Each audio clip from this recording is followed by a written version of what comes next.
The Toothpaste Woman. Never look into the eyes of the smiling people on the subway. That is the only advice I have left to give, and I offer it with the desperate gravity of a man who knows he is already marked. I used to think the subway was just a transit system, a network of steel and electricity designed to move bodies from point A to point B. Now I know what it really is. It is a digestive tract, and we are just the nutrients passing through, waiting to be absorbed by things that have forgotten how to be human. I made the mistake of looking. I made the mistake of thinking that biology and physics were the only laws that govern the underground. Now every time I brush my teeth, I don't taste peppermint or fluoride. I taste copper. I taste the iron-rich tang of my own blood weeping from gums that have started to recede, as if my own body is trying to pull away from the mouth that spoke her existence into my reality. It didn't start with blood. It started with a smell. You know the smell of the Toronto subway in the dead of winter? It's a very specific cocktail of scents that you can't find anywhere else in the world. It smells of wet wool, evaporating slush, stale Tim Hortons coffee, and that underlying metallic friction of brake pads grinding against steel rails. But that night the air was different. Beneath the usual bouquet of urban exhaustion, there was something sharp. It was the smell of clinical mint. Not the pleasant kind, like a candy cane, but the chemical burning kind used in industrial cleaners or cheap antiseptics. It smelled like a hospital trying to mask the scent of necrosis. At the time, I told myself it was just the cleaning crew having overcompensated at the last station. It was a logical, easy explanation. The mind is a wonderful architect of lies when it wants to keep you feeling safe. I told myself it was just floor cleaner. I was wrong. It was the scent of preparation. It was a Tuesday in late January, the kind of Tuesday that feels like it has lasted for 3 weeks. I was a second-year engineering student at the time, studying at the downtown campus, and my brain felt like it had been run through a blender. Fluid dynamics exams have a way of stripping the color out of the world, leaving everything in shades of gray and exhaustion. I just wanted to go home. My apartment was all the way out in Scarborough, which meant a long, soul-crushing ride on the Bloor-Danforth line. If you know Toronto, you know Line 2. It's the uglier, grittier cousin of the downtown loop. The stations are older, the tiles are a depressing shade of bathroom green or jaundice yellow, and the lighting always seems to buzz with a frequency that induces migraines. I boarded the train at St. George Station around 11:15 p.m. The rush-hour crush had long since evaporated, leaving only the dregs of the city. The shift workers with hollow eyes, the students vibrating with caffeine, and the drunks trying to hold it together until their stop. I did what I always did. I found a seat in the corner of the carriage, the single seat right next to the driver's cab door at the very end of the train. It was my strategic spot. No one could sit behind me, and I had a clear view of the entire car. I pulled my noise-canceling headphones over my ears, not playing any music yet, just letting the active silence dampen the screech of the wheels. It's a modern survival mechanism, isn't it? We plug our ears and lower our eyes, building little fortresses of solitude to pretend we aren't surrounded by strangers. We assume that if we can't hear the world can't hurt us. The car was mostly empty. About halfway down the carriage, there was a man asleep in a construction jacket, his head lolling with the rhythm of the train. Near the middle doors, there was a girl. I'd guess she was about 19, maybe 20. She looked like every other student I saw on campus. Oversized, hoodie, messy bun backpack resting on her knees. She was deeply engrossed in a game on her phone, her thumbs flying across the screen in a blur of motion. She was completely checked out, floating in that digital bubble of safety. I remember looking at her and feeling a vague sense of camaraderie. We were just two tired kids trying to teleport home through the dark tunnels of the earth. The train rattled on rocking side to side. The lights flickered as we passed through a particularly old section of the tunnel, plunging the car into darkness for a split second before buzzing back to life. That's when the smell hit me again, that sharp, invasive mint. It cut through the stale air like a knife. I wrinkled my nose, looking around to see if someone had spilled mouthwash, but the floor was dry. Then we pulled into the station. I think it was Chester, or maybe Greenwood, one of those stations that nobody seems to use late at night. The platform was desolate, bathed in that sickly yellow sodium light that makes everything look like an old bruise. The doors hissed open. Cold air rushed in, swirling around my ankles. She stepped on. At first glance, there was nothing overtly terrifying about her. If you saw her in a crowd during the day, your eyes would slide right off her. She looked to be in her late 40s, maybe early 50s. She was wearing a heavy beige wool coat that looked like it had been bought in a department store 3 decades ago and kept in a mothball-filled closet ever since. It was buttoned all the way up to her chin. She carried a large worn leather handbag that hung heavily from the crook of her elbow. Her hair was dark, pulled back into a severe tight bun that stretched the skin of her forehead. But then I looked at her face. You know that feeling when you look at a mannequin and for a split second your brain registers it as a person, but then immediately corrects itself? This was the opposite. My brain registered her as a person, but my gut screamed that she was a mannequin. Her skin was too smooth, not youthful, just textureless. It looked like wax that had been slightly melted and then hardened again, and she was smiling. It wasn't a smile of greeting. It wasn't the polite, tight-lipped smile you give a stranger when you accidentally make eye contact. It was a wide, beaming, ecstatic grin that exposed far too many teeth. Her lips were pulled back so aggressively that I could see the pinkish-purple hue of her upper gums. It was the kind of expression someone wears when they have just heard the best news of their life, but her eyes didn't match. Her eyes were wide, unblinking, and devoid of any mirth. They were flat, black discs that seemed to absorb the fluorescent light rather than reflect it.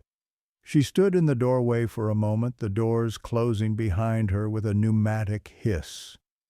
The train lurched forward. She didn't stumble. She didn't grab the handrail.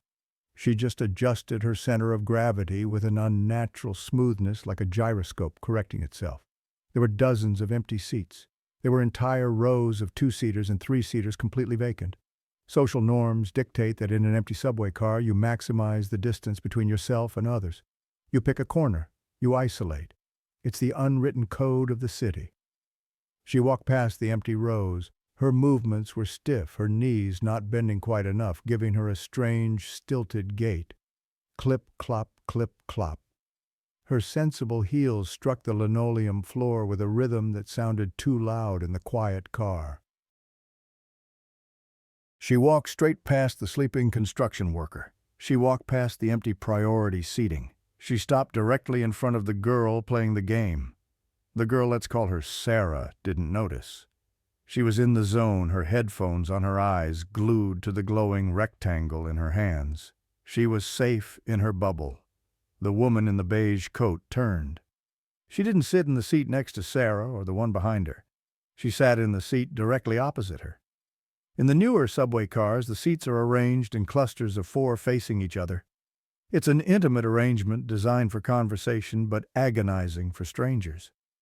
Sitting there directly across from someone in an empty car is an act of aggression. It's a violation of the proxemics that keep us sane in a crowded city. I felt a spike of adrenaline in my chest just watching it. Why there, I thought. Why out of 100 seats did you choose the one that invades someone else's existence? I tried to rationalize it. That's what we do. We rationalize the horror away until it's too late to run. She's probably just eccentric, I told myself. Maybe she's lonely. Maybe she's one of those people who lacks social awareness. Or maybe she's on something. Toronto has a drug problem. We all know that. You see people nodding off or shouting at invisible demons all the time. A smiling woman sitting too close was weird, but it wasn't impossible. It was just a nuisance. I watched from my corner, feeling like a voyeur. The woman sat with her back perfectly straight, her hands folded neatly on her lap over the large leather bag. She was staring at Sarah. Just staring. That grin hadn't faltered for a microsecond.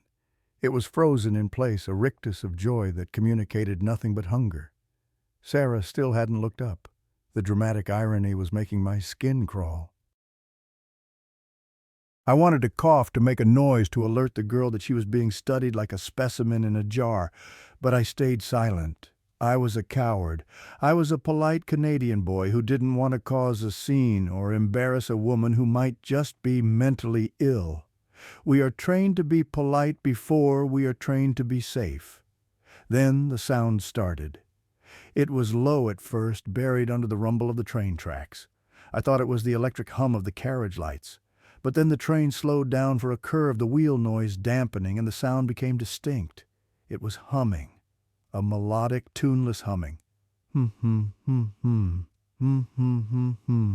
It sounded like a lullaby, but the pitch was wrong.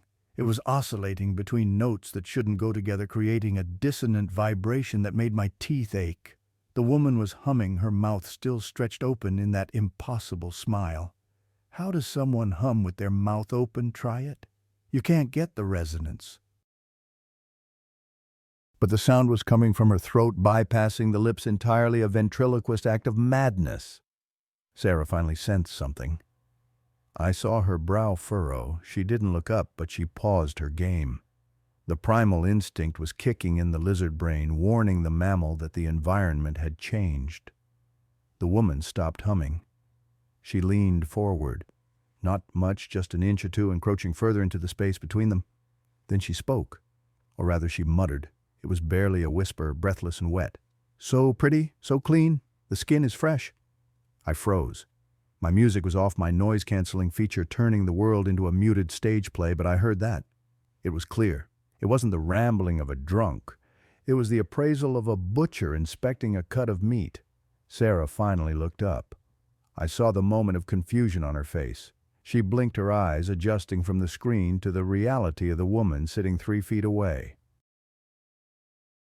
Confusion morphed into startling and then into deep instinctual discomfort. Sarah recoiled, pressing her back against the hard plastic of her seat. She pulled one earbud out. "Excuse me?" Sarah asked. Her voice was small, trembling slightly. The woman didn't answer. She didn't blink. She just widened her eyes. Have you ever seen a shark roll its eyes back? It was like that. The eyelids retracted so far that I could see the entire white of the eyeball surrounding the iris. It was a biological impossibility, a stretching of tissue that should have torn the corners of her eyes. "So clean," the woman whispered again. Her voice had a gurgling quality to it, like her throat was coated in something thick. Sarah nervously glanced around the car. Her eyes locked with mine for a second. It was a desperate plea for help. "Do you see this?" she was asking me. "Is this happening?" I nodded slightly, a microscopic gesture that said, "I see it. I'm here." I shifted in my seat, planting my boots firmly on the floor, preparing to intervene if the woman lunged. I ran the calculations in my head. I was 6 feet tall, 20 years old. The woman looked frail despite the creepy demeanor. If she attacked, I could tackle her. I convinced myself I had the upper hand. I was operating under the laws of physics. Force equals mass times acceleration. I didn't know yet that she was operating under the laws of ritual. The woman moved her hand. Sarah flinched, pulling her knees up to her chest, but the woman didn't strike. She slowly, methodically unclasped the latch of her old leather bag. Click. The sound was sharp in the silence. She reached inside. I held my breath. A knife, a gun, a needle. She pulled out a phone. It was an ancient device, a flip phone from the early 2000s, thick and clunky with a stubby antenna. It looked like a relic. The silver paint was chipped, revealing the dull gray plastic underneath. The woman flipped it open, flipped. She held it up with both hands, elbows tucked in, framing Sarah in the imaginary viewfinder. "Smile," the woman said. It wasn't a request. It was a command delivered with the weight of a stone slab. Sarah was frozen. She didn't smile. She looked terrified. "Please leave me alone," she stammered, grabbing her backpack, getting ready to bolt. The woman didn't lower the phone. She held it steady right in Sarah's face. And then she took the picture. Click. But the sound didn't come from the phone. The phone was dead. I could see it clearly from my angle. The small screen on the inside of the flip phone was cracked and black. There was no light, no digital glow, no battery icon. It was a dead piece of plastic and circuitry. The sound, that mechanical, distinct shutter sound of a camera, came from the woman's mouth. Click. She made the sound with her tongue and her throat, a perfect mimicry of a mechanical shutter. It was uncanny. It sounded more like a camera than a camera does. Click, click, click. She took 3 photos in rapid succession, adjusting the angle of the dead phone slightly each time. Her head tilted with bird-like jerks. She was pantomiming the act of photography, but the intensity with which she did it suggested that the act itself was functional. She wasn't recording an image on a memory card. She was recording the moment in something else. Sarah scrambled up. "You're crazy," she yelped, her voice cracking.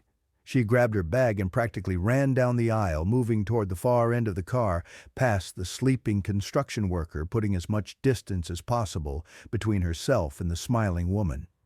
I expected the woman to chase her. I braced myself to jump up, but the woman didn't move. She didn't turn her head to follow Sarah. She stayed seated, holding the dead phone up, pointing it at the empty seat where Sarah had just been. She lowered the phone slowly. She looked at the black cracked screen as if reviewing the photos, then she nodded. A slow, satisfied nod. "Captured," she whispered. My blood ran cold. The way she said it, it didn't imply a photograph.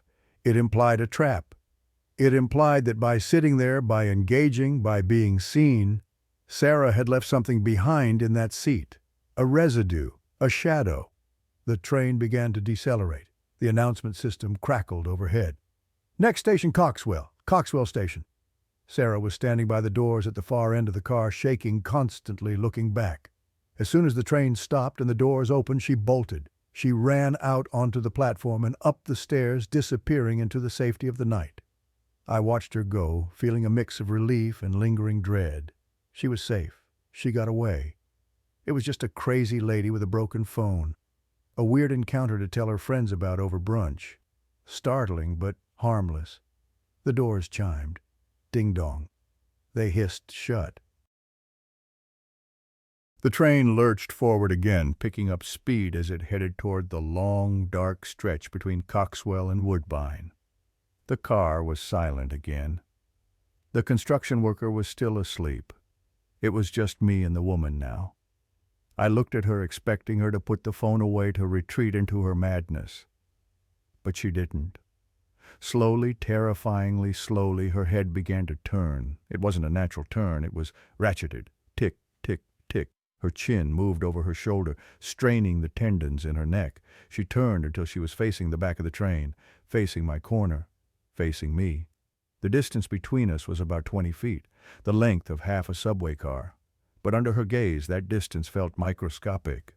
She raised the dead phone again. My heart hammered against my ribs like a trapped bird. "Don't look at her," my brain screamed. "Look at your phone. Look at the floor. If you ignore her, she doesn't exist." But I couldn't look away. It's the rabbit and the snake.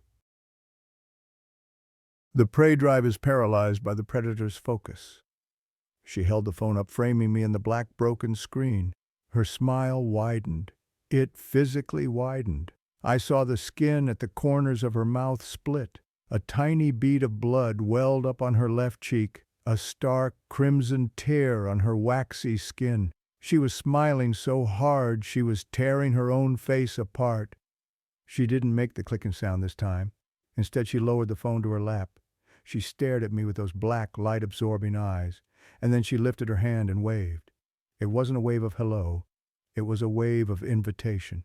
Her fingers curled and uncurled in a rhythmic, hypnotic motion. "Come here," the gesture said. "Come closer." I pressed my back into the corner of my seat, wishing I could merge with the metal wall. The air in the car seemed to drop 10 degrees. The smell of mint intensified, becoming so strong it made my eyes water. It was suffocating. It tasted like I had swallowed a bottle of mouthwash. Why wasn't the construction worker waking up? The train was rattling. The woman was radiating this palpable aura of malice, and yet he slept on. I felt a sudden terrifying isolation. What if he wasn't asleep? What if he was dead? What if I was the only living thing left on this train?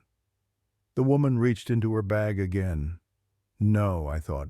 No more photos. Please. She didn't pull out the phone.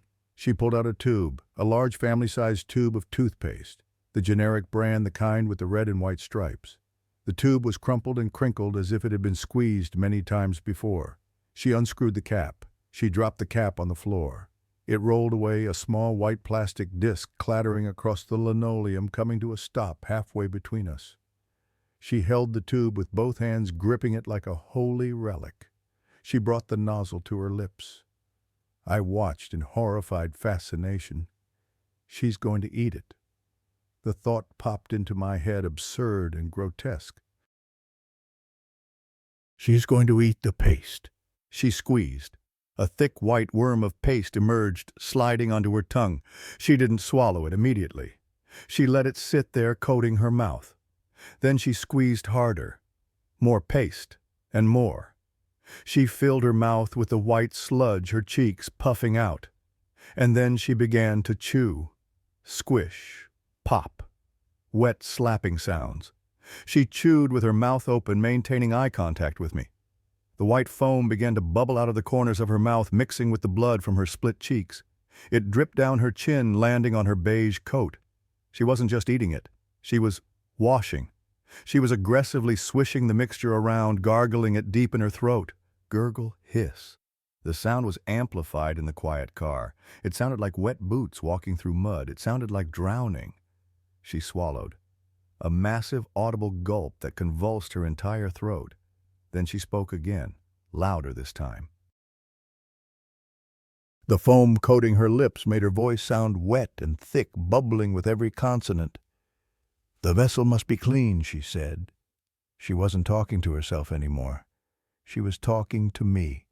"First the image," she said, tapping the dead phone on her lap. "Then the name. But the mouth must be clean to say the name." She squeezed the tube again, forcing another massive glob of paste into her maw. She was preparing. She was scrubbing the inside of her mouth raw, stripping away the bacteria, the saliva, the humanity, preparing the surface for something else. I stood up. I couldn't take it anymore. The logic, the skepticism, the fatigue had all shattered under the weight of this grotesque ritual. I didn't care about being polite. I didn't care about appearing tough.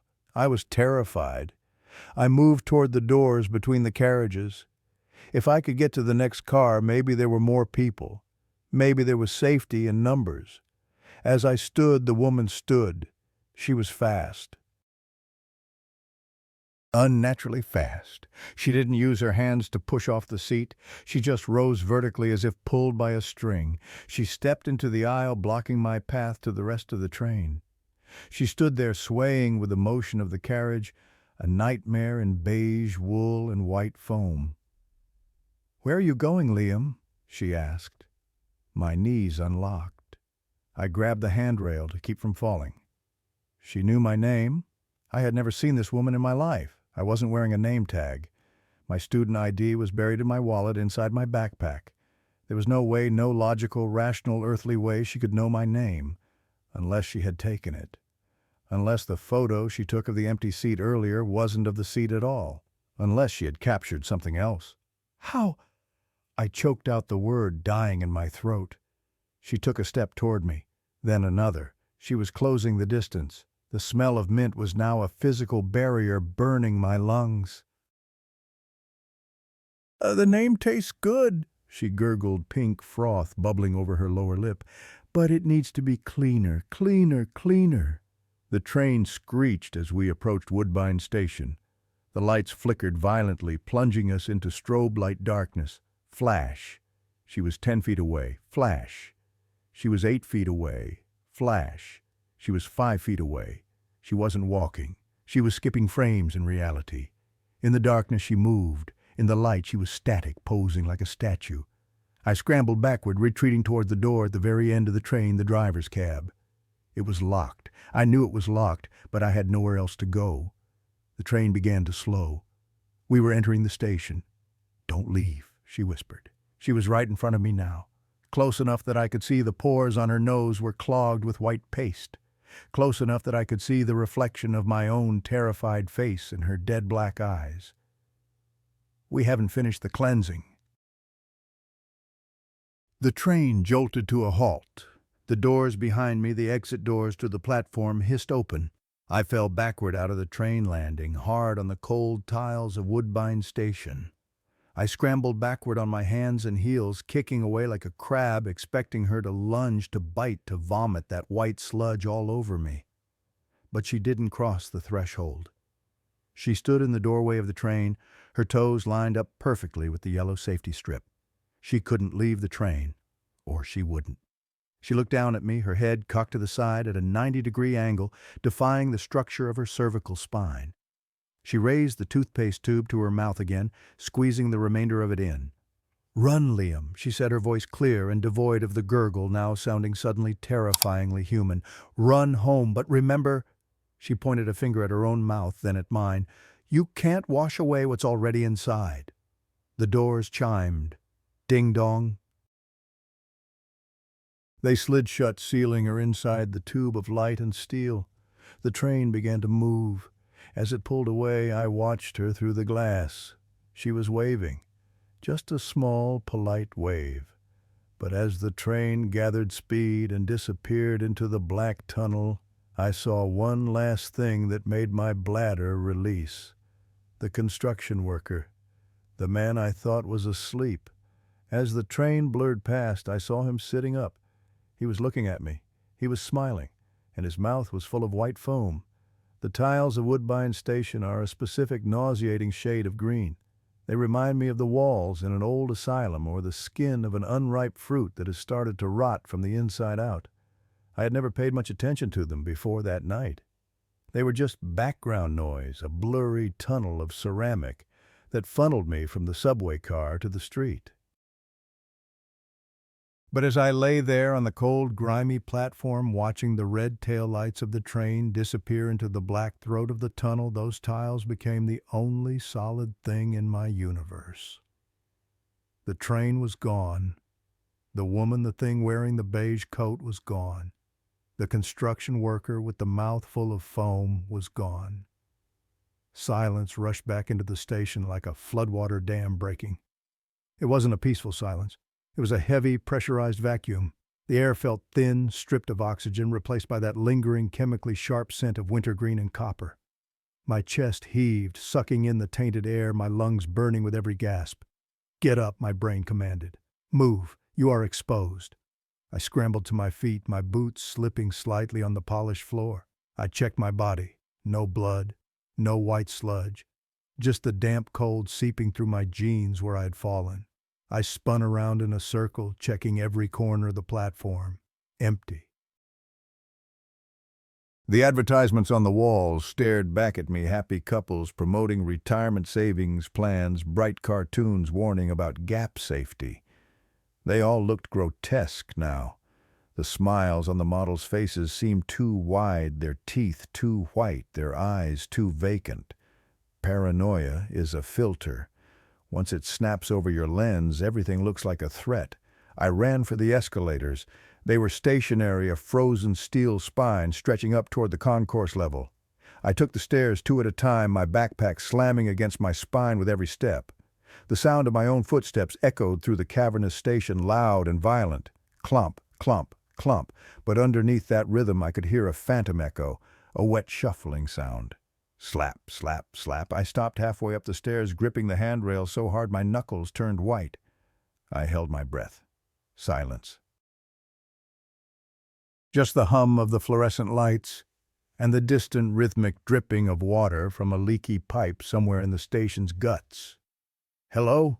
I called out. My voice cracked, sounding pathetic and small in the vast concrete box. "Is anyone there?" No answer. Of course there was no answer. The station attendant's booth at the entrance would be empty at this hour, or occupied by someone half asleep behind bulletproof glass. I was alone in the belly of the city. I continued upward faster this time, fueled by a primal urge to see the sky. I needed to get out of the underground.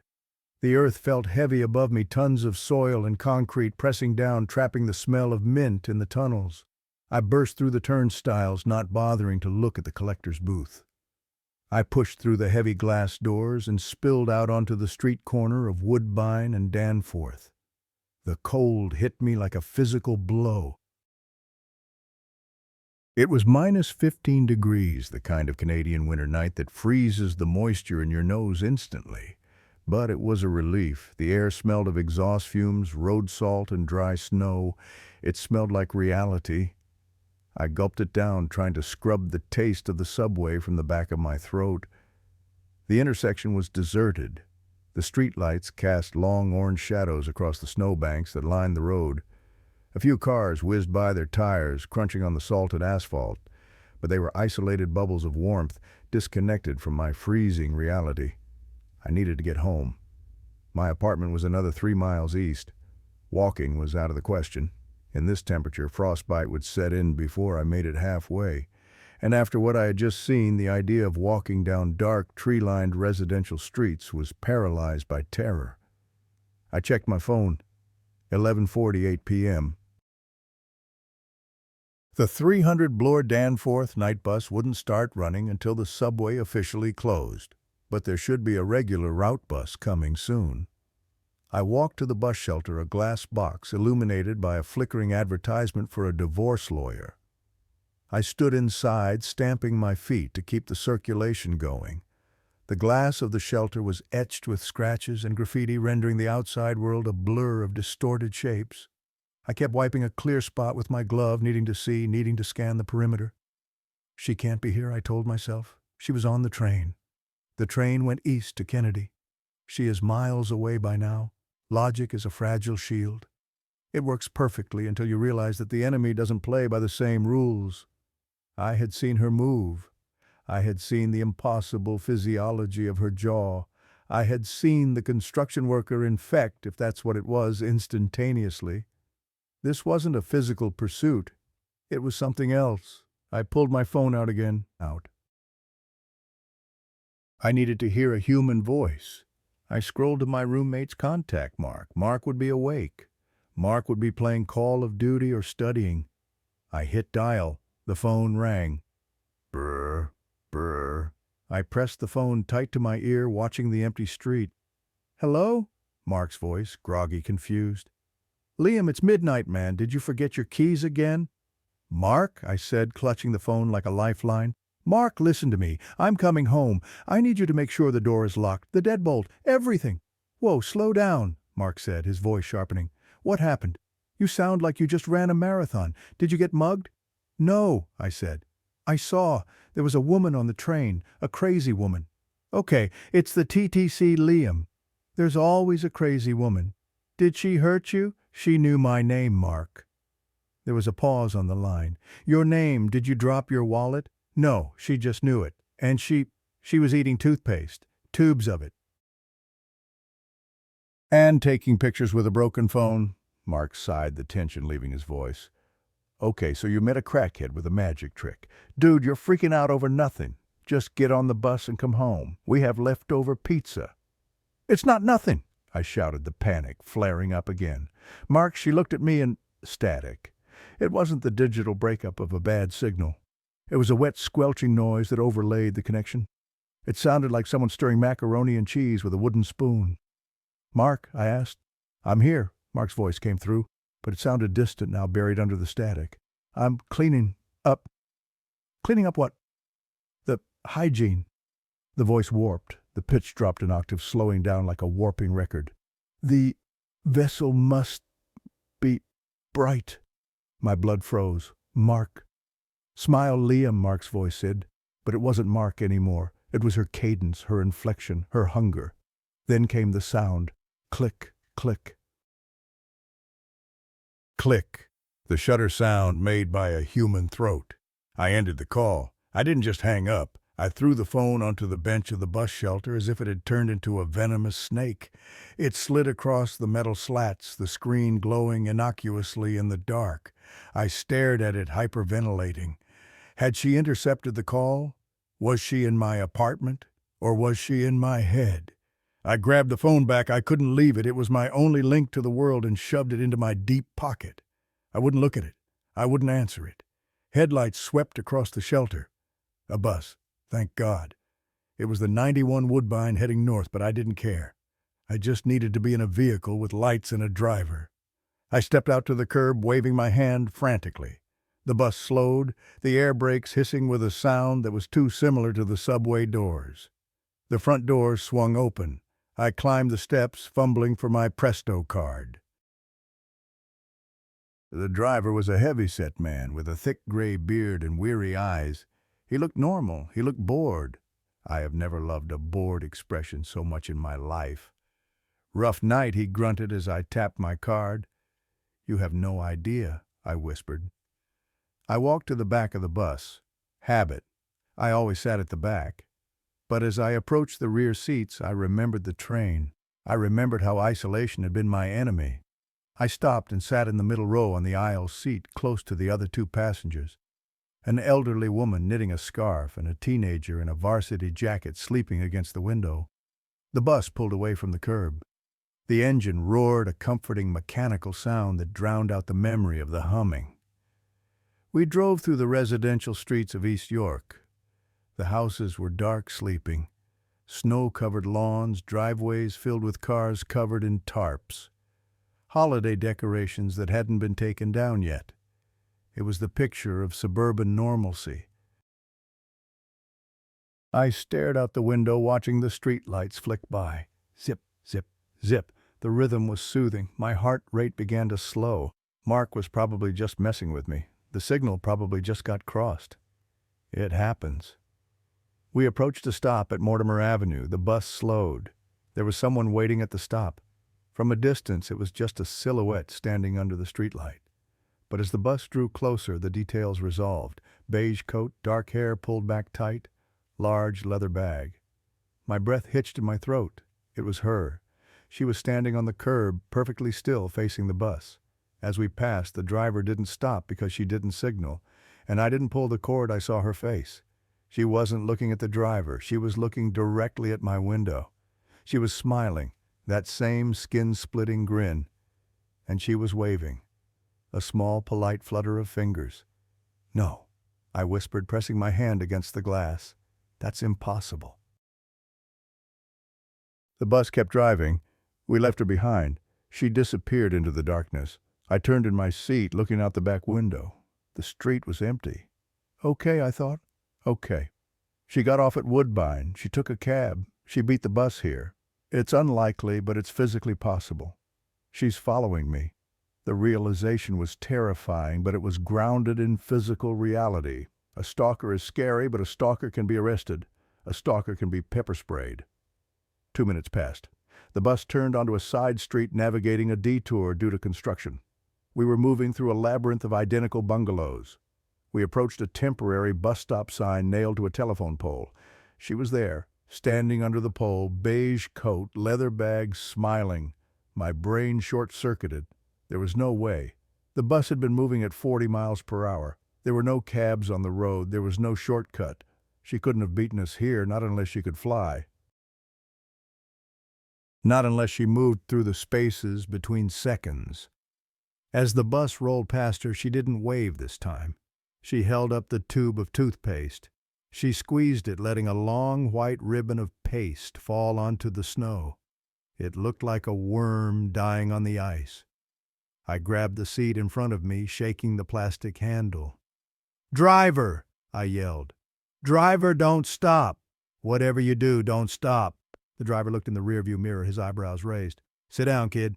I only stop if someone pulls the cord." "Just drive," I pleaded. The elderly woman knitting looked up at me, her needles clicking softly. Click, click. "Is everything all right, young man?" she asked. Her voice was kind, grandmotherly. I looked at her. "Did you see her outside?" "See who, dear?" "The woman. The woman in the beige coat." The old woman smiled. It was a gentle smile. "I didn't see anyone outside, but—" She paused, her needles stopping. "I smell peppermint." "Do you have a gum, dear? My throat is awfully dry." I recoiled from her as if she were radioactive. I scrambled out of my seat, moving across the aisle to the other side of the bus. "No," I whimpered. "Not you too." The old woman tilted her head. "It's such a lovely cleanliness," she murmured, "like a fresh snowfall on a grave." I looked at the sleeping teenager. "Wake up," I willed him. "Please be normal." The teenager shifted his head, sliding off the window. He groaned, wiping drool from his chin. He opened his eyes. They were red-rimmed, tired. Normal. He looked at me, then at the old woman. "Yo, can you guys keep it down, trying to sleep?" I almost cried with relief. He was rude. He was annoyed. He was human. "We have to get off," I told him. "This bus isn't safe." "What are you on, bro?" He rolled his eyes and put his headphones back on. I looked out the window again. We were coming up to O'Connor Drive, a major intersection. The bus slowed for a red light. My window was right next to the curb, and there she was. She wasn't standing at a stop this time. She was standing right on the edge of the sidewalk, inches from the bus. She was waiting for me. The bus idled. The engine vibrated the frame. She leaned forward. Her face came right up to the glass. I could see the condensation of her breath fogging up the window pane. She wasn't smiling anymore. Her mouth was open in a perfect O. Then she licked the glass. A long, grayish tongue slid up the outside of the window, leaving a thick smear of white residue mixed with saliva. She dragged her tongue slowly, deliberately painting a streak of filth across my view of the world. Inside the bus, I heard the sound. Not from outside, but from right beside me. Slurp. I whipped my head around. The old woman was mimicking the action. She was licking the air, her tongue dragging up an invisible pane of glass. "Driver, open the door!" I screamed. I didn't care that we were in the middle of an intersection. I didn't care about traffic. I needed out. This box was infected. The bus was just another metal tube, another digestive tract. "We're at a red light," the driver shouted back, annoyed. "Open it or I'll kick it out." I slammed my hand against the emergency release strip. The hydraulic hiss sounded like a snake striking. The back doors popped open. I jumped. I landed in a snowbank, tumbling into the icy powder. I scrambled up, not looking back at the bus, not looking at the curb where she had been standing. I just ran. I ran down O'Connor Drive, ignoring the honking of cars, ignoring the biting wind that tore through my jacket. I ran until my lungs burned and my legs felt like lead. I turned onto a residential street. Don't ask me which one. I was just following the instinct to hide. I found myself in a quiet neighborhood of semi-detached houses. It was dead silent. No cars, no pedestrians. Just the wind howling through the bare branches of the maple trees. I stopped, leaning against a brick wall to catch my breath. Clouds of vapor exploded from my mouth with every exhale. I was miles from home. I was lost in the sprawl of East York. But at least I was alone. I listened. Silence. No humming, no clicking, no footsteps. I slid down the wall, sitting in the snow, burying my face in my hands. "It's in your head, Liam," I tried to tell myself. "You're having a psychotic break. It's exam stress. It's sleep deprivation. The woman on the bus was just a commuter. The old lady was just thirsty. You are hallucinating." I wanted to believe it. God, I wanted to believe I was crazy. Insanity is treatable. Demons are not. I reached into my pocket to check my phone again. I needed a map. I needed to call an Uber. No more public transit. Never again. I pulled the phone out. The screen was dark. The battery must have died in the cold. Or maybe I had broken it when I threw it. I pressed the power button. Nothing. I stared at the black screen. And then I saw it, in the reflection of the dark glass. Behind me. There was a street lamp above us, casting a cone of light. In the reflection, looking over my shoulder, was a face, but it wasn't the smiling woman.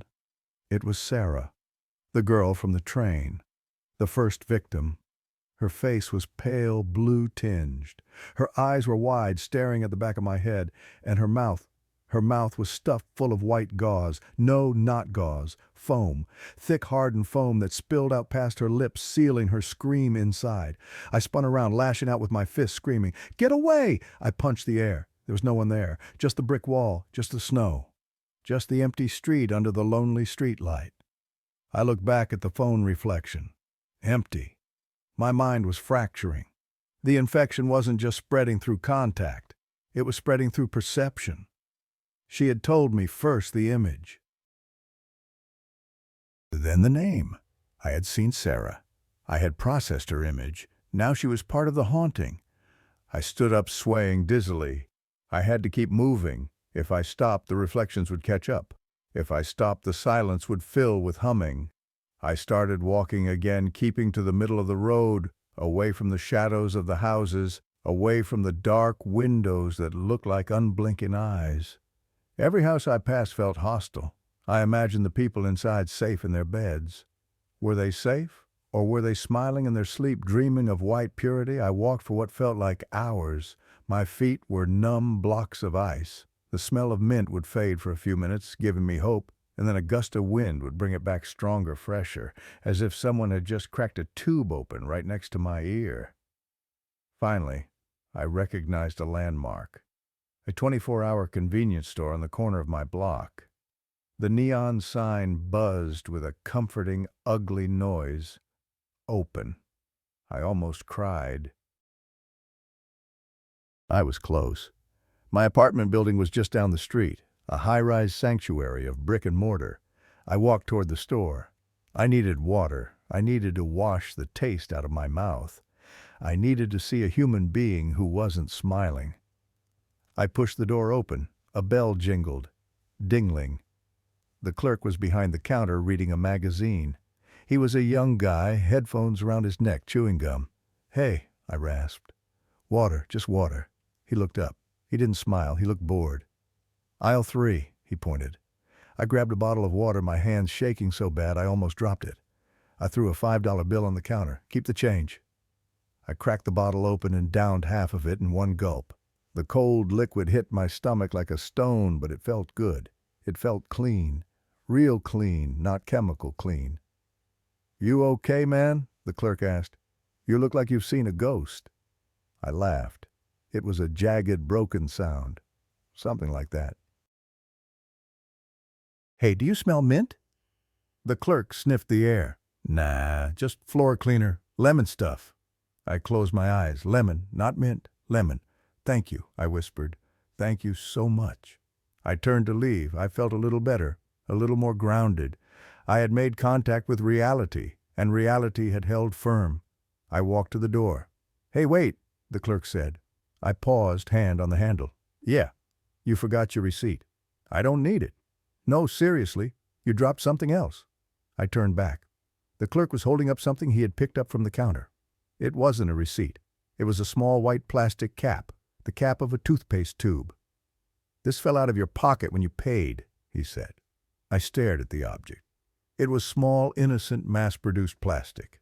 I hadn't had any toothpaste in my pocket. I hadn't bought any. "That's not mine," I said, backing away. The clerk looked at it, then at me. He shrugged. "Weird. It's got stuff on it." He wiped the cap on his shirt. A smear of pinkish residue left a stain on his uniform. "Gross," he muttered. Then he looked at me again. And for a split second, just a fraction of a heartbeat, his expression glitched. His jaw shifted. His eyes widened. Click. The sound came from his throat. I didn't wait to see if he smiled. I slammed into the door, bursting out into the night, and ran the last 200 yards to my building. I didn't look back at the convenience store. I didn't look at the reflections in the parked cars. I ran to the lobby door, fumbled for my fob with frozen fingers. Beep. The light turned green. I threw myself inside the lobby. Warmth. Safety. I ran to the elevator, jamming the button repeatedly. Come on. Come on. The doors opened. I jumped in. I pressed the button for the 14th floor.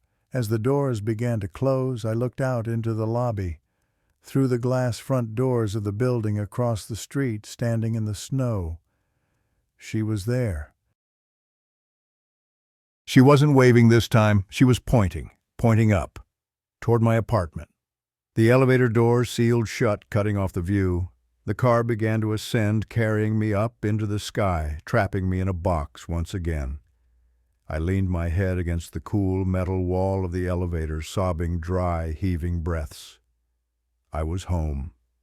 I was safe. Mark was upstairs. We would lock the door. We would call the police, but as the numbers ticked up 4, 5, 6, I realized something. The elevator smelled of mint, not the faint, lingering smell on my clothes. It was fresh, potent. And on the floor of the elevator, right in the center, was a single wet drop of white foam. I looked up at the ceiling hatch of the elevator car. It was slightly ajar, and from the darkness of the shaft above, I heard it. The lullaby. I wasn't escaping her. I was being delivered to her. Ding. Floor 14. The doors opened, and the hallway stretching out to my apartment was dark. All the lights were out, except for one light. The light coming from under my apartment door at the end of the hall. It flickered. Tick, tick, tick. I stepped out of the elevator because I had to. Because the box was a coffin. Because the only way out was through. I walked down the hall toward the flickering light, toward the place where I used to sleep, knowing that sleep was a luxury I would never afford again. I was no longer a student. I was no longer a roommate. I was a vessel, and I was about to be filled. The hallway of the 14th floor stretched out before me like the throat of a dying animal. The beige carpet, usually stained with the mundane history of spilled coffees and muddy boots, now seemed to ripple in the flickering light, mimicking the texture of a tongue coated in fever. The air here was heavy, pressurized. It didn't smell like the hallway usually did, a mix of old curry laundry detergent and dust. It smelled exclusively of that sharp, clinical peppermint. It was so strong that my eyes began to water immediately, the tears freezing on my cheeks in the unnatural chill that pervaded the corridor. I stepped away from the elevator. The door slid shut behind me with a finality that felt like a sentence being read. Ding. The sound echoed, bouncing off the walls, distorted and elongated. Dang! I was alone. The silence was absolute, but it wasn't empty. It was a silence that was holding its breath, waiting for a cue. My apartment 1408 was at the very end of the hall. The light fixture directly above my door was the only one malfunctioning. It strobed erratically, casting the door in a violent rhythm of light and shadow. Flash, dark, flash, dark. It looked like a warning beacon. I walked. My legs felt disconnected from my body, moving on autopilot. Every step was a battle against the instinct to curl into a ball and scream. Mark is inside, I told myself. Mark is there. He has a baseball bat. We can barricade the door. But the logic was failing. The fear was no longer a chemical reaction. It was a physical weight pressing down on my shoulders, squeezing my lungs. I reached the door. The wood, usually a warm mahogany veneer, looked gray under the strobe light. I reached into my pocket for my keys. My fingers were numb, clumsy blocks of flesh. I fumbled the keys, jingling a sound that seemed deafeningly loud. I stopped. The door was unlocked. The deadbolt, which we always kept engaged, was turned to the vertical unlocked position, and the door itself was ajar, just a fraction of an inch. A sliver of darkness visible between the frame and the wood. I stood there paralyzed. A cold draft was whistling through that crack. It sounded like a flute being played by a corpse. "Woo, Mark," I whispered. No answer. I pushed the door. It swung open silently. The hinges, which usually creaked, had been lubricated. Or maybe the air was just too thick to carry the sound. I stepped into the foyer of our apartment. It was pitch black. The light from the hallway spilled in behind me, cutting a rectangular wedge of illumination across the floor, highlighting the dust motes dancing in the air. But these weren't dust motes. As I looked closer, squinting into the gloom, I realized they were tiny floating particles of white powder, like dried snow or dried foam. "Mark, I'm home," I said, my voice trembling. "Don't freak out, it's me." I reached for the light switch on the wall to my right. Click. Nothing happened. The bulbs had been unscrewed or smashed.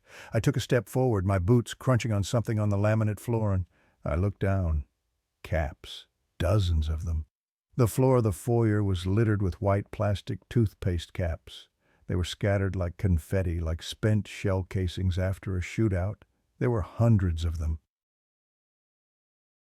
Where had they come from? We didn't own this much toothpaste. Nobody did.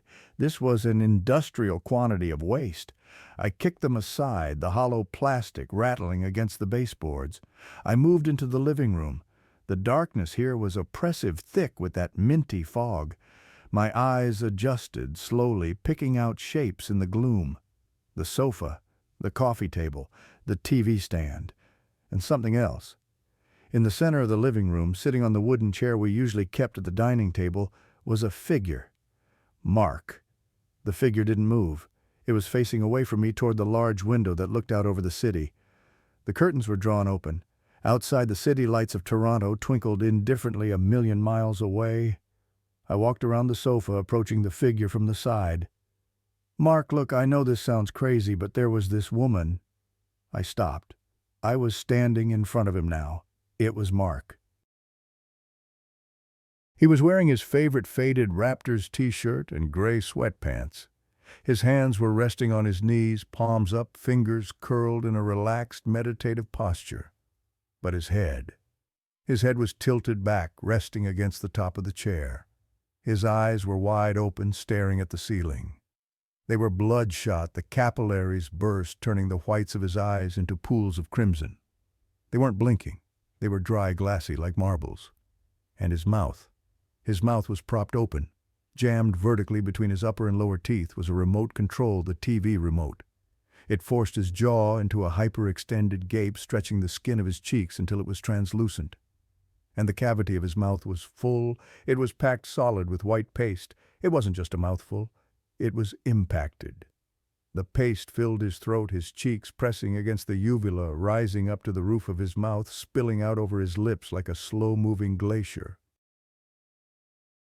It had hardened, slightly forming a crust, but fresh, wet foam was still bubbling from the corners.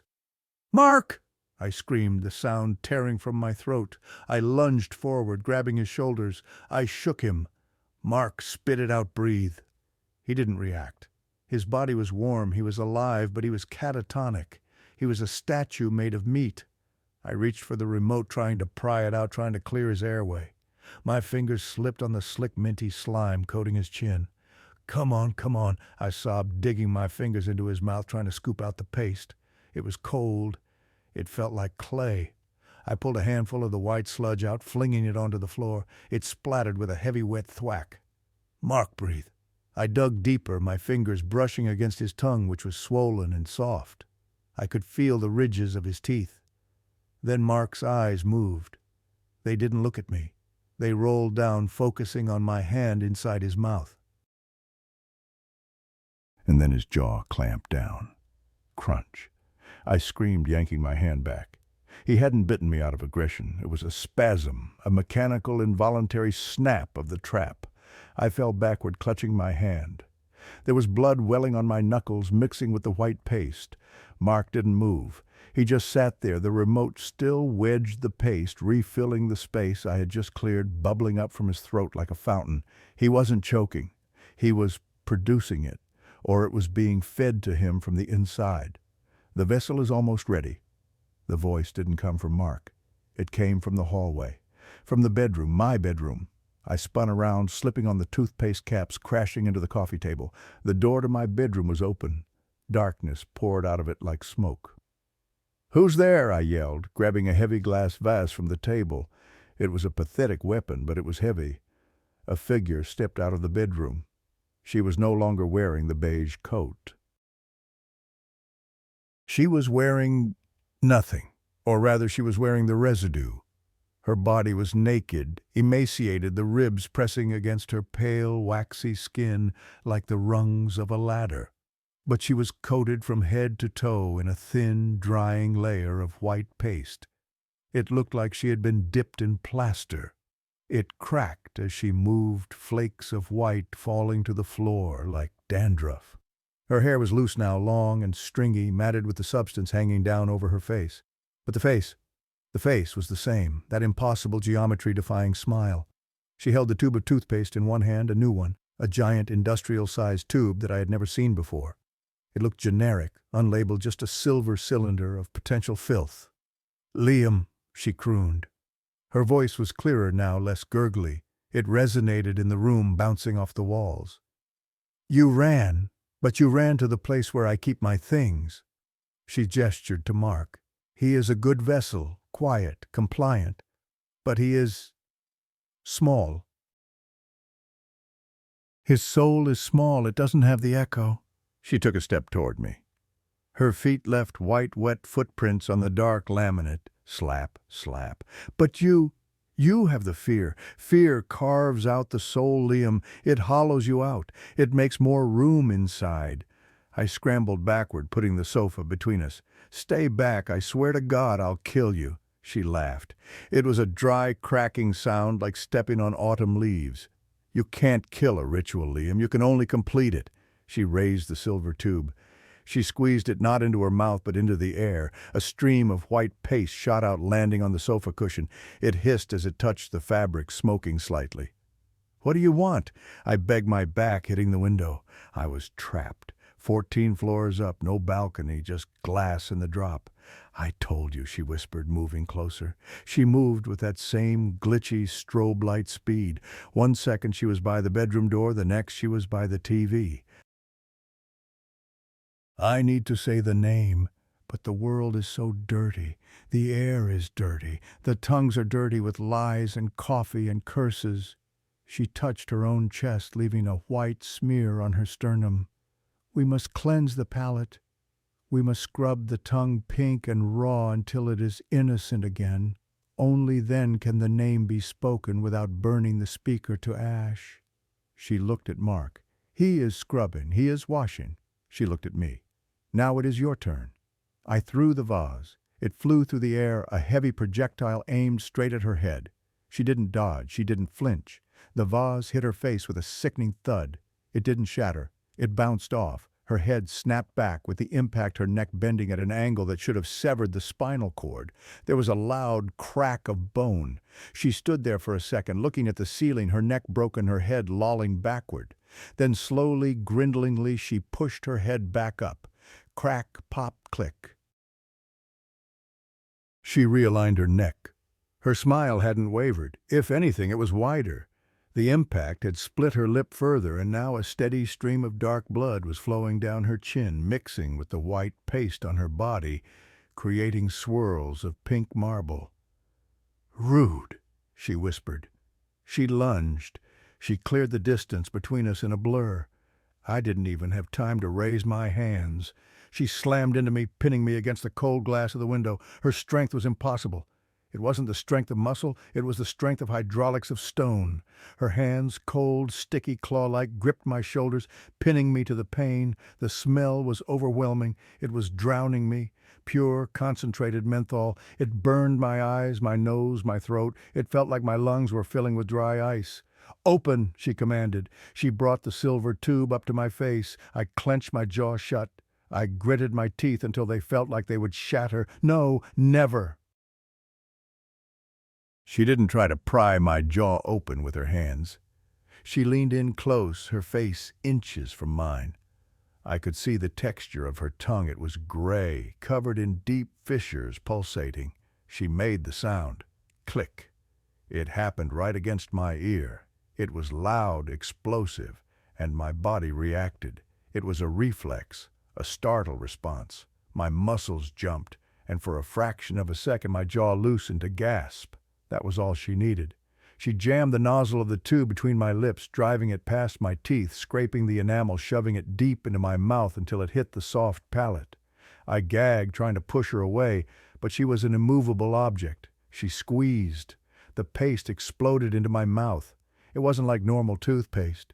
It was thick, granular, and incredibly cold.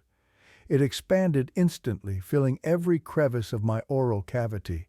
It tasted of burning chemical mint and something else, something ancient and rot-like the dust from a tomb. I couldn't breathe. I couldn't scream. I could only swallow or drown. I tried to spit, but the nozzle was blocking my exit. The pressure built up. My cheeks puffed out. The paste forced its way down my throat, a cold, suffocating slug sliding into my esophagus. I convulsed, my stomach heaving, but the flow was relentless. "Swallow the purity," she hissed, her eyes locked on mine. "Wash away the lies, Liam. Wash away the sarcasm, wash away the fear, make it white, make it blank." My vision began to tunnel. Black spots danced at the edges of my sight.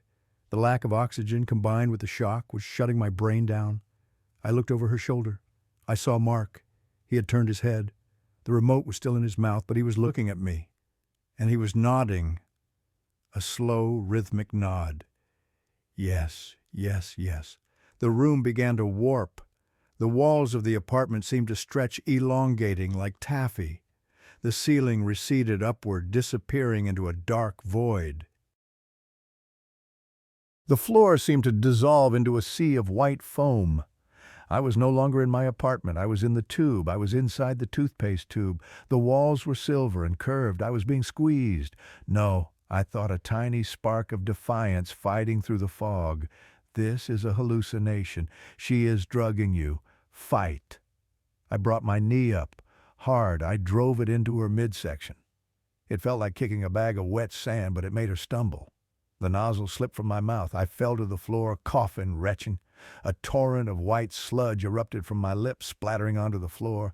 I heaved, expelling the poison, gasping for air that tasted like fire. She recovered instantly. She stood over me, the tube dripping. "You reject the gift," she said, her voice dropping to a demonic baritone. "Then we must scrub harder." She reached down, grabbing my hair. She dragged me across the floor. I clawed at the laminate, my fingernails breaking, leaving bloody scratches on the wood. "Mark, help me." Mark didn't move. He just watched, his eyes rolling in his head. She dragged me toward the bathroom. Of course. The bathroom, the place of rituals, the place of mirrors and water. She threw me inside. I slid across the tiled floor, hitting the bathtub with my shoulder. The bathroom was transformed. Every surface, the sink, the toilet, the mirror, the walls, was covered in words written in toothpaste. Clean, empty, smile, wait, hollow, mine, clean, clean, clean. The mirror was the worst. It wasn't reflecting the room. It was reflecting somewhere else. A dark tunnel, a subway tunnel. And standing in the reflection deep in the tunnel were people, hundreds of them, all standing still, all smiling, all foaming at the mouth. She stepped into the bathroom. She filled the doorway. "Look at them, Liam," she said, pointing to the mirror. "They are so happy. They are so quiet. They never have to think again. They just wait for the name." She reached for the shower curtain, a heavy plastic sheet. She ripped it down. "We need to get the dirt off your skin, too," she whispered. She turned on the faucet in the sink, but water didn't come out. White paste oozed from the tap, thick, viscous, endless. It filled the basin in seconds, overflowing, dripping onto the floor. I backed up into the bathtub. I was cornered. There was nowhere to go. I looked around for a weapon. A razor. A bottle of shampoo. My hand brushed against something on the rim of the tub. A toilet brush. It was gross. It was plastic. But the handle was hard. She lunged at me again, her hands reaching for my throat. She intended to strangle me or hold me down while she poured the sludge from the sink into my lungs. I swung the brush. I didn't aim for her head this time. I aimed for her mouth. I thrust the bristled end of the toilet brush straight into her open, smiling maw. Thwack! It went in deep. The bristles caught in her throat. She gagged. For the first time, the smile faltered. Her eyes widened in shock. The sound that came out of her wasn't a scream. It was the sound of a drain unclogging. Gurgle, squeal. I twisted the brush. She flailed her hands, clawing at her face, trying to pull the object out. I kicked her. I planted my boot squarely in her chest and kicked with everything I had left. She stumbled backward, tripping over the bath mat. She crashed into the sink. The porcelain pedestal of the sink shattered under the impact. The basin collapsed, sending the fountain of white paste spraying everywhere. I scrambled out of the tub. I slipped on the paste, falling to my knees, but I crawled. I crawled past her writhing form. She was making terrible sounds now. The brush was still stuck in her throat. She was clawing at her own face, ripping chunks of waxy skin off, revealing nothing underneath. No muscle, no bone, just more white compacted powder. She was made of it. She was a golem of paste and intent. I scrambled into the hallway. "Mark!" I yelled one last time. I looked into the living room. Mark was standing up now. He had removed the remote control from his mouth. He held it in his hand. He looked at me. His mouth was a gaping cavern of white. "Liam," he said. His voice was perfect. It wasn't muffled. It sounded exactly like him. "Don't go. The show is about to start." He raised the remote and pointed it at me. Click. He made the shutter sound. I didn't wait. I couldn't save him. He was gone. He was part of the furniture now. I ran for the door. I burst out into the hallway, slamming the apartment door behind me.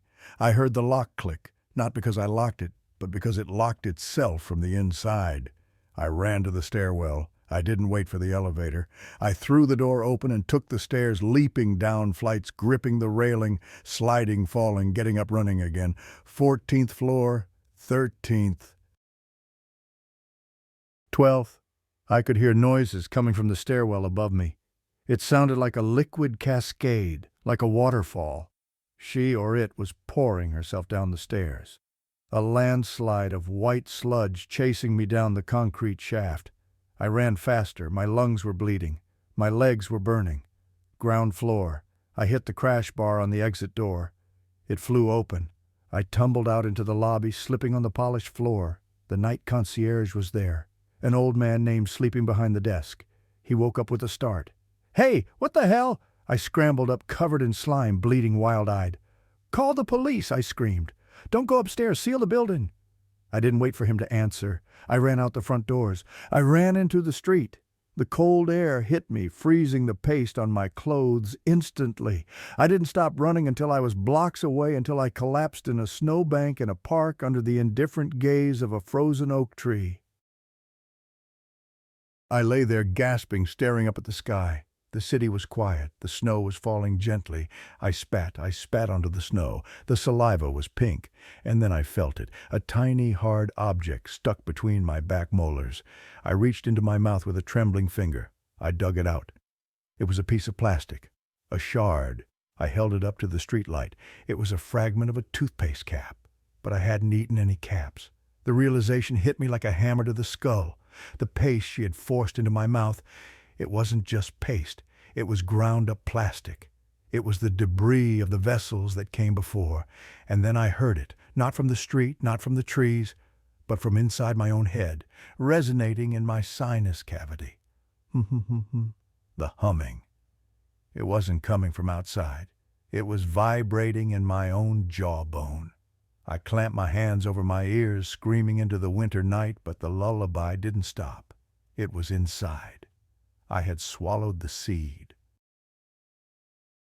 The cleansing had begun. The neon sign of the motel flickered with a dying buzz, casting a sickly pink glow across the snow-covered parking lot on Kingston Road. I don't remember walking here. The last hour is a blur of adrenaline and freezing wind, a gap in my memory, where the only data recorded was the crunch of my boots on the ice and the rhythmic thumping of my own heart. I paid cash for the room. The night clerk, a man with cataracts and a stain on his shirt, didn't ask about the white residue on my coat or the dried blood on my knuckles. In this part of the city, people stop asking questions to survive. I locked the door, then I chained it.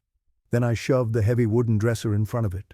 The room smelled of stale tobacco and industrial lemon cleaner, the same scent the clerk at the convenience store had mentioned. Lemon, not mint. Thank God. I collapsed onto the bed, staring at the popcorn ceiling. My body was vibrating a constant, low-frequency tremor that rattled my bones. I was safe. I was miles away from the apartment, miles away from Mark, miles away from the subway line.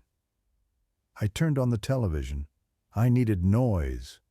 I needed the banal chatter of the world to drown out the humming that was still echoing faintly in my sinuses. The local news was on, CP24. The ticker at the bottom of the screen scrolled through weather warnings and sports scores. Then the breaking news banner flashed red. Police and hazmat units are responding to a situation at a residential high-rise in East York. Reports of a chemical leak and a disturbance. One resident has been taken into custody under the Mental Health Act after neighbors reported screaming and unusual structural damage to the unit. They showed a grainy clip of a stretcher being wheeled out of my building. It was Mark. He was strapped down with heavy restraints. He wasn't screaming. He was looking directly at the camera. Even through the pixelated footage, I could see it. His mouth was taped shut with silver duct tape by the paramedics, but his cheeks were puffed out, bulging with the pressure of whatever was inside. And his eyes were crinkled at the corners. He was smiling behind the tape. I turned the TV off. I couldn't watch. The guilt hit me like a physical blow to the gut. I had left him. I had run. But what could I have done? You don't fight a flood with a bucket. You climb to higher ground. I needed to wash. I felt filthy. My skin felt tight-coated in an invisible film of wax. Every time I swallowed, I tasted that cloying chemical sweetness. It was in my pores. I walked into the bathroom. The tiles were cracked, the grout moldy. It was ugly, and it was beautiful because it was real. I turned on the shower, cranking the handle all the way to hot. The pipes groaned, shuddering in the walls before spitting out a stream of brown, rusty water that eventually cleared to steam. I stripped off my ruined clothes. My jeans were stiff with the dried white sludge. I kicked them into the corner. I stepped under the spray. The water was scalding, turning my skin lobster red, but I didn't turn it down. I needed the heat. I grabbed the bar of motel soap, tiny, wrapped in paper, and scrubbed. I scrubbed until my skin felt raw. I scrubbed my neck, my chest, the spot on my shoulder where her cold hand had touched me. I tilted my head back, letting the water hit my face. I opened my mouth, letting the hot water rinse out the inside of my cheeks. I gargled, spitting out the water, hoping to see the pink tinge of the paste gone. Spit, rinse, it felt better. The heat was loosening the tightness in my jaw. The humming in my head seemed to recede, drowned out by the roar of the shower. I turned the water off. Silence rushed back into the small, tiled room. The air was thick with steam, a white fog that obscured the walls. I grabbed a towel, drying my face roughly. I wrapped it around my waist and stepped out onto the bath mat. I walked to the sink. Above it hung a large rectangular mirror. It was completely fogged over with condensation, a blank white slate. I reached out a hand to wipe it clear. I needed to see my own eyes. I needed to see that I was still Liam. I needed to check my pupils, check for signs of concussion, check for signs of her. My hand hovered over the glass. I stopped. I didn't touch the mirror. But the condensation was moving. On the white, foggy surface of the glass, lines were appearing. Slowly, deliberately, as if an invisible finger were tracing them from the other side. Squeak, squeak. The sound of wet rubber against glass filled the silence. I backed away, hitting the wall behind me. I couldn't breathe. My heart hammered against my ribs, a frantic drum solo of terror. A letter formed. T, then another. Hank you. The invisible finger moved with agonizing precision, the script elegant and looped like the handwriting of a schoolteacher from the 1950s. Thank you for the invitation. I stared at the words, the water dripping from my hair, sounding like gunshots in the quiet room. Invitation. I hadn't invited anyone. I had run. I had fought. Then my eyes dropped to the counter. I had brought my toiletries bag with me. It was a reflex. Grabbed the essentials. Wallet, keys, bag. It was sitting there unzipped. Lying next to it was my own tube of toothpaste. Crest. A small, travel-sized tube.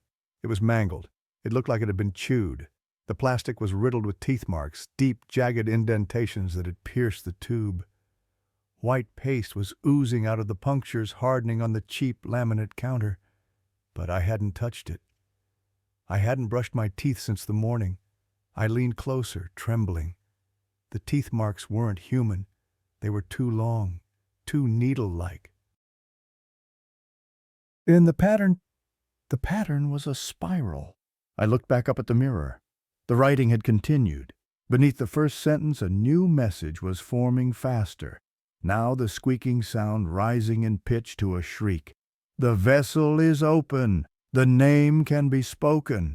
I grabbed the door handle, desperate to get out of the bathroom. It was locked. I hadn't locked it. The handle wouldn't turn. It was jammed.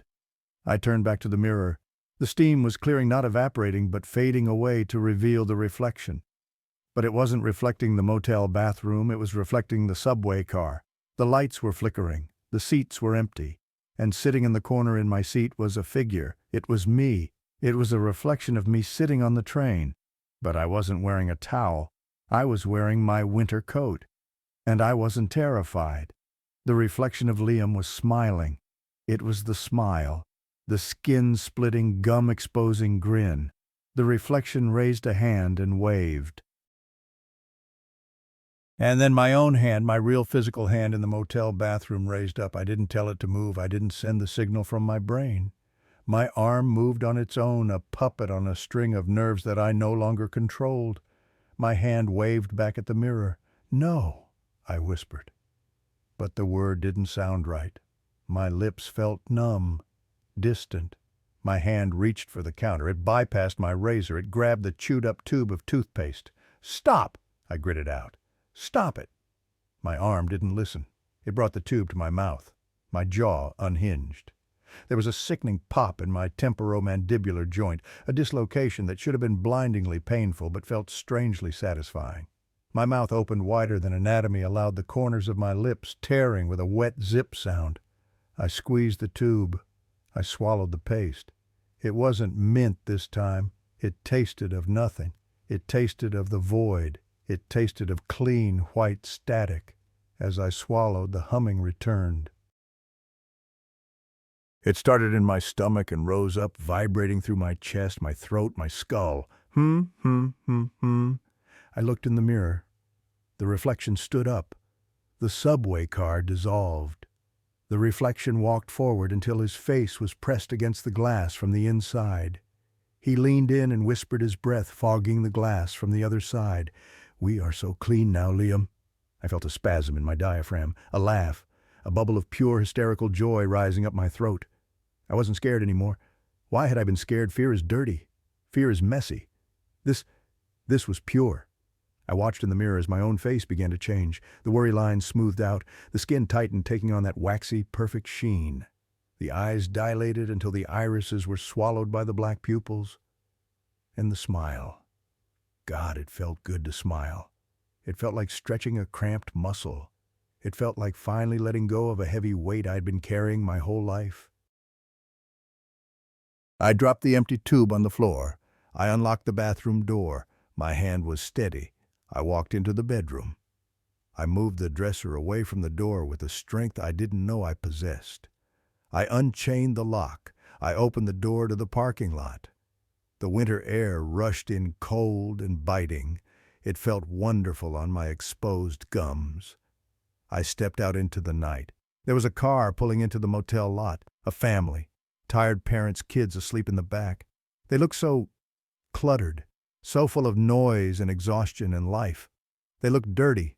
I felt a sudden overwhelming urge to help them, to show them the peace of the white void, to help them get clean.